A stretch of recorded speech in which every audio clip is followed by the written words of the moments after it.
Lekme, rozprával som ti niekedy, ako som prvý raz mal svoj vlastný papierový peniaz, papierovú bankovku? Nie. Dobre, tak teraz ti ju poviem. A keď som bol, ja neviem, približne 9-ročný, tak som akosi obdržal 3-korunačku. A som ju samozrejme stále nosil vo vačku. A ja som rád chodil po Prahe, teda po okraji Prahy, kde sme žili, kde sú parky. A raz som išiel týmto parkom a zrazu som cítil, že musím kapať. Tak som išiel do kríka, do kríkov a som sa vykakal a pozeral som, takmer všetky listy boli už také, alebo opadané, hnedé, krehké, proste tam neboli také tie na vytieranie zadku. Tak som pozeral povačku a našiel som len túto 3-korunovú bankovku československú socialistickú. A bolo mi veľmi ľúto, lebo to je prvý raz, čo som mal toľko peňazí, že to neboli tie kovové haliere, áno. Ale čo sa dá robiť? A som roztrhol na poli ten papierik.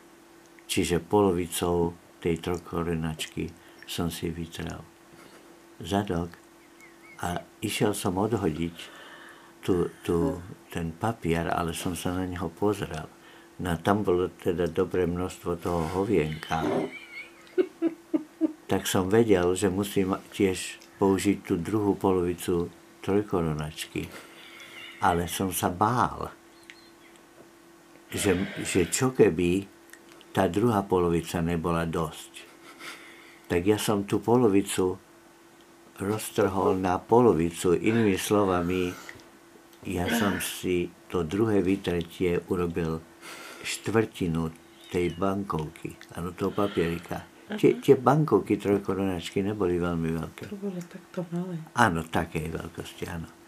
No, tak ja som si vytral zadok tou štvrtinou 3-korunačky. A prvne som ju zahodil, ja som pozrel, no a tam ešte bolo pomerne veľa, tak som vedel, že budem musieť použiť tú ďalšiu štvrtinu, ale som sa bál, že čo, ak to by nebolo dosť. Tak ja som tú štvrtinu roztrhol, teda... Ešte na polovinu. No, najprv som ju zohal, potom roztrhol na polovicu. Inými slovami, ja som mal 2/8 3-korunačky. A tou 1/8 som si vytrel zadočok, áno.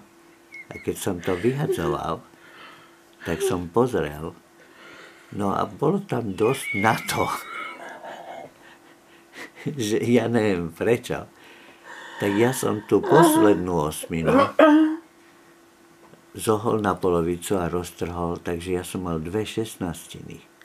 To bolo strašne malé. No to už bolo iba takéto. No, tak ja som s tou 1/16 utrel si zadok a pozrel som sa na ten malý papierik, prvnež ho zahodím.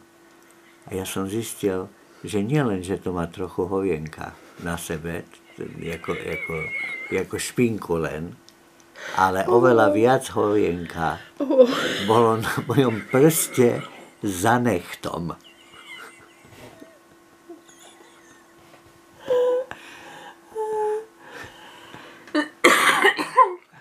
No tak som rád, že máš zo mňa švandu. A toto je, ako som minul moju prvú papierovú bankovku. Potom to je tak ľúto. Prvú bankovku. Ja si viem predstaviť, ako si to trhal na tie malinké kúsky, tá 16-tinka, to bolo ozaj malinké. To si musel tak dať. Áno, to bolo menšie než typická poštová známka vtedajšia. Dobre, toto je najlepšia príhoda, teda, čo som počula, Homienková. No tak vypínam, dobre?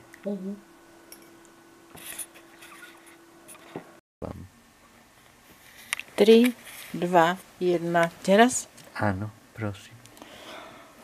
Tak, ty si mi, Vlado, rozprával takú príhodu o tom, ako si dostal prvú svoju bankovku, čo bola 3 korunáčka. Áno. Ja si teda nepamätám, ktorú prvú bankovku som dostala, ale pamätám si, keď som dostala svoju prvú 100 korunáčku. Fíha. Áno, to si pamätám presne, lebo som bola u babičky a prišiel na návštevu A koľko ti približne bolo? asi 4,5 roka. Toľko peniazí 4,5 roka? Áno, Fíha. počuj. Úžasné. Počúvam jak najatý. No, k babičke na návštevu prišiel jej syn Otakar, čo bol nevlastný brat môjho otca. Áno. A on bol vtedy armádny generál. Také to bolo niečo, áno. Áno. Myslím, že viacej generál už byť nemohol, ako bol armádny. Aha. No, a on prišiel na návštevu a nejakým spôsobom sa mu páčilo, že som bola taká veľmi veselá, rozbehaná. No páčilo sa mu, ako tam žijem s babičkou a vedel, že moja mama je v nemocnici. Ja som mu rozprávala, že by som chcela si kúpiť koňa. Fíha. Maličkosť. Áno, maličkosť. Lebo ja už som mala kozu, tú moju kamošku. Aha. A teraz som mu rozprávala, že by som chcela koňa. A že si na to budem sporiť. A ukázala som mu, mala som takú krabičku od zápaliek a v tom som mala nejaké mince, že to už je začiatok tej zbierky na toho koňa. A on mi povedal, že no keďže ja som taká dobrá, ale keď s babičkou som tiež tak, že všetko robím a som taká samostatná, že zaslúžila by som si ozaj si kúpiť toho koňa, tak on mi dal 100 korunáčku. Čo ja som vôbec nevedela, že koľko je to peňazí. A vtedy tá 100 korunáčka vyzerala tak, že bola taká zelenkastá a boli tam dve postavy. Nejaký robotník, čo mal takú zvláštnu čapicu a žena, ktorá bola v šiatke. A tak sa jeden stál za druhým a bolo to veľmi malebné, také veľmi sa mi páčilo, ako je to namalované. No, a keď Otakar odišiel, tak ja som si tú 100 korunáčku som si dala, tak vyrovnala som ju tak na papieri a povedala som si, že by bolo pekné, keby som si ten obrázok, čo bol na tej 100 korunáčke, nakreslila na ten papier. Tak som to skúšala, ale ozaj mi to nešlo. Tak som si povedala, že dobré by bolo, keby aspoň tie obrysy som mala také, ako majú byť. Tak som si vystrihla tie postavy z tej 100 korunáčky. Ježiš. Priložila som to na papier, obkreslila som to. No potom sa stalo, že ani to by nebolo dosť, takže som ustrihla tú čapicu, potom tú šiatku. Takže z tej 100 korunáčky zostalo veľa malých kúskov, lebo všetky obrázky, ktoré tam boli, ja som vystrihla. Ty si postrihala tvojho naozajského koňa. Áno.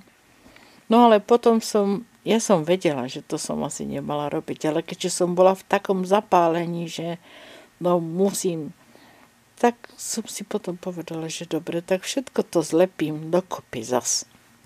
Tak som vzala taký kartón, čo bol z krabice od bot.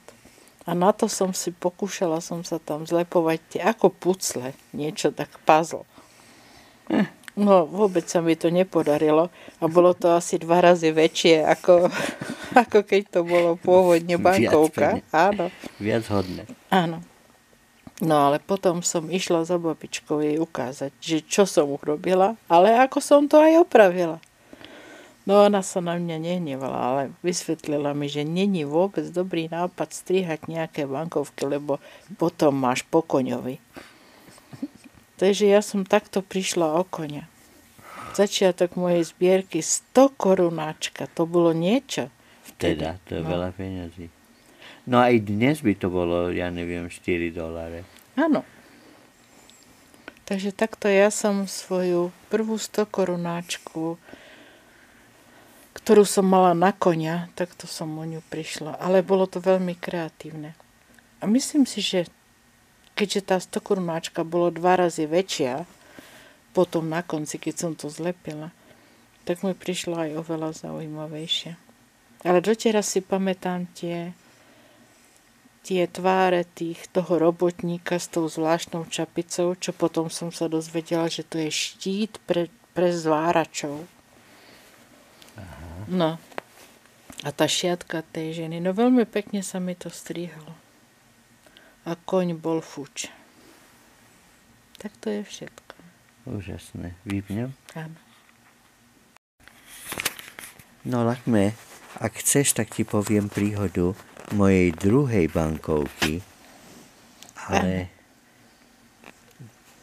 to není až také krásne ako tá. Ale ja by som aj chcela počuť. Dobre, no proste ja som sa poučil, že bankovky není taký dobrý toaletný papier, pretože je to taký lesklý materiál, ktorý nezaberá toho vienko tak dobre, že treba to by človek musel byť boháč, mať veľa bankoviek, používať ako tak. Proste som sa poučil a začal som vo vačku nosiť toaletný papier, keby náhodou znovu som musel ísť kakať a ďaleko od domu. A tak problém bol vyriešený, ale stalo sa po akomsi čase, že ako si som získal 2 jednokorunačky.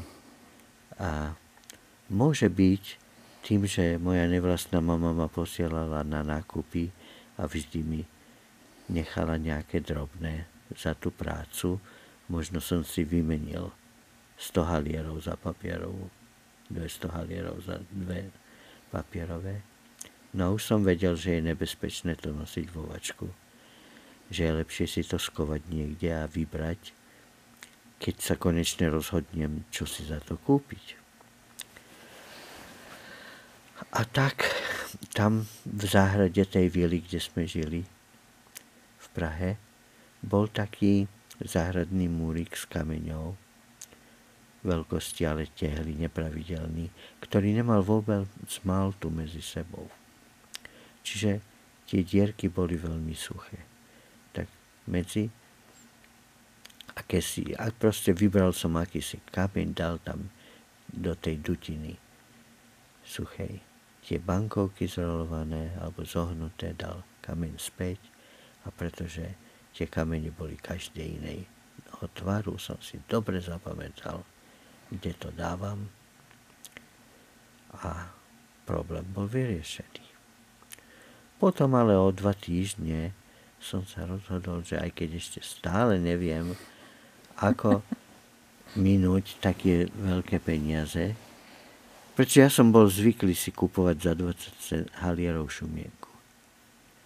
Ale toto bolo oveľa väčší peniaz. Rád by som sa pozrel na tie peniaze, len tak, že koľko mám. A tak aj keď som si dobre snažil sa zapamätať, že medzi ktorými kameňmi to je, chvíľu mi to trvalo aj takto nájsť.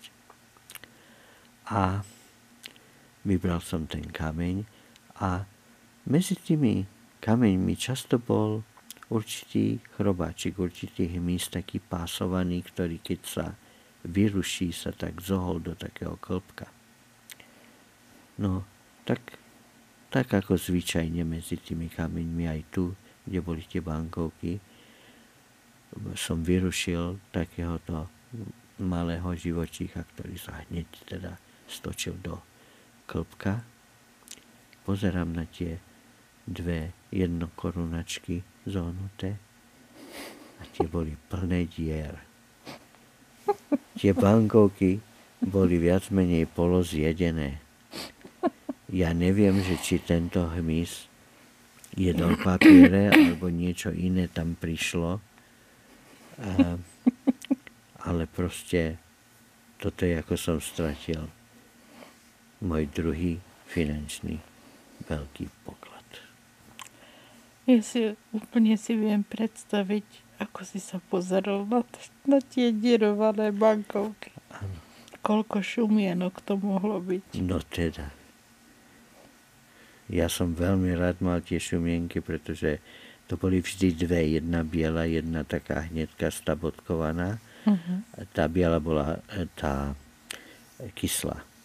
A to človek musel dať slinu na jednu, spojiť s tou druhou a volalo sa to šumienka, pretože to šumelo potom. Áno. Robilo to a robilo malé bublinky a vzniklo čosi, čo bolo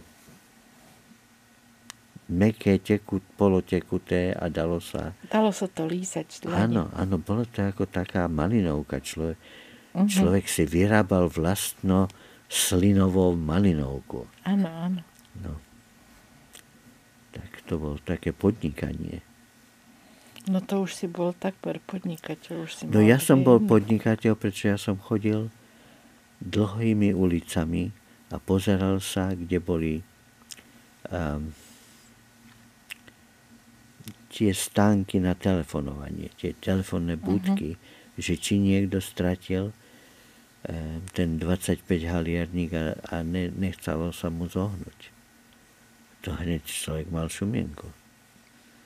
Alebo som chodil od obchodu do obchodu, že chcete sa vzdať nejakých starých krabíc. Keď som ich mal plno, tak za kilo dostal človek 8 halierov v papierníctve. Úžasné. Áno. No. A potom, keď už som bol vyspelejší zberateľ papieru na odpad, tak sa dalo zviazať viac. Áno. Veľa, dalo sa tam aj skovať nejaký ten kameň, aby to bolo ťažšie, keď to bolo zviazané. Dá sa povedať, že podnikateľ som bol. No áno, to hej. Že to bolo aj... Mne to príde. Lebo 8 halierov nebolo dosť na šumienku. Tak treba nejaký kameň tam dať tiež. No. Ale to je zase iná. To sú zase iné príhody. Vypnem teraz, dobre? Dobre.